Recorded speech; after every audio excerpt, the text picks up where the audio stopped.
Good morning. आप आज रसायन विज्ञान कक्षा 12 क्लास 12 के NCERT पाठ्यक्रम के अंतर्गत पढ़ रहे हैं। अध्याय का नाम है केमिकल इक्विलिब्रियम। कल आप आयनन की मात्रा आदि का अध्ययन किए। आज हम आपको वियोजन की मात्रा तथा घनत्व में संबंध बताएंगे। आइए देखते हैं। साम्य के कुल अणुओं का वह अंश जो वियोजित होता है उसकी वियोजन की मात्रा कहलाती है। वियोजन की मात्रा इज इक्वल टू वियोजित अणुओं की संख्या बाई कुल अणुओं की संख्या। माना कि किसी पदार्थ की वियोजन के पूर्व वाष्प घनत्व कैपिटल डी और वियोजन के पश्चात स्मॉल डी है तथा वियोजन के अणुओं की संख्या स्मॉल एन है तथा वियोजित अणुओं की कुल संख्या स्मॉल एक्स है, तो वियोजन की मात्रा और घनत्व में संबंध निम्न प्रकार होगा। Small x is equal to capital D minus small D बटे स्मॉल डी ब्रैकेट में स्मॉल एन माइनस 1। इसी संबंध के द्वारा हम न्यूमेरिकल सॉल्व करेंगे। अगला हेडिंग है सक्रिय द्रव्यमान या एक्टिव मास। एक्टिव मास या सक्रिय द्रव्यमान क्या है? तो किसी पदार्थ के इकाई आयतन में उपस्थित ग्राम अणुओं की संख्या को उस पदार्थ का सक्रिय द्रव्यमान कहते हैं और इसे एक्टिव मास को एक बड़े ब्रैकेट के अंदर लिखते हैं। इसे बड़े ब्रैकेट के द्वारा प्रदर्शित करते हैं। कोई पदार्थ कैपिटल ए के सक्रिय द्रव्यमान को हम निम्न प्रकार से लिखते हैं, जैसे सक्रिय द्रव्यमान ए बराबर कैपिटल ब्रैकेट में ए।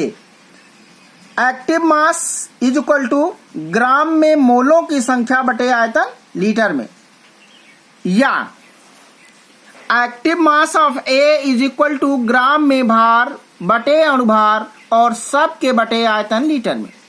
आइए अब हम लोग अगला पढ़ते हैं। द्रव्य अनुपाती क्रिया का नियम, लॉ ऑफ मास एक्शन।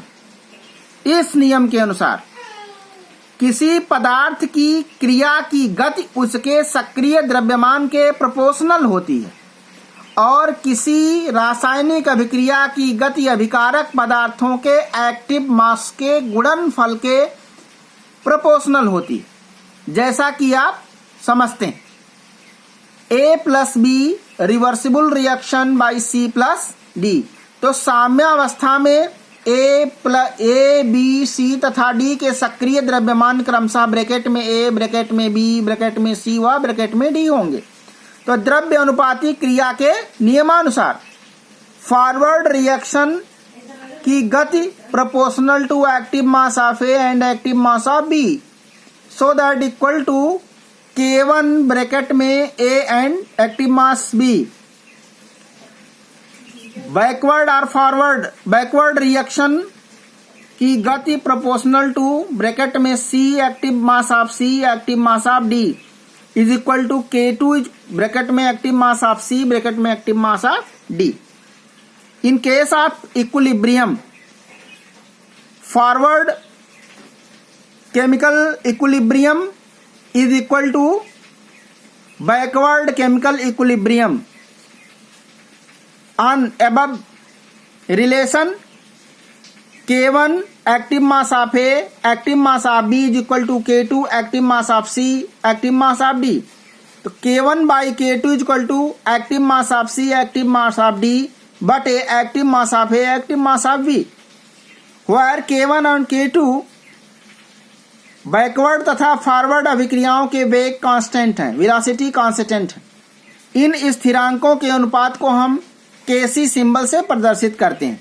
तो Kc is equal to K1 by K2, so that Kc is equal to concentration of C concentration of D बटे concentration of A and concentration of B। आइए इसी लॉ ऑफ मास एक्शन के आधारित कुछ reactions को हम इसके साम्य स्थिरांक के रूप में कैसे लिखते हैं।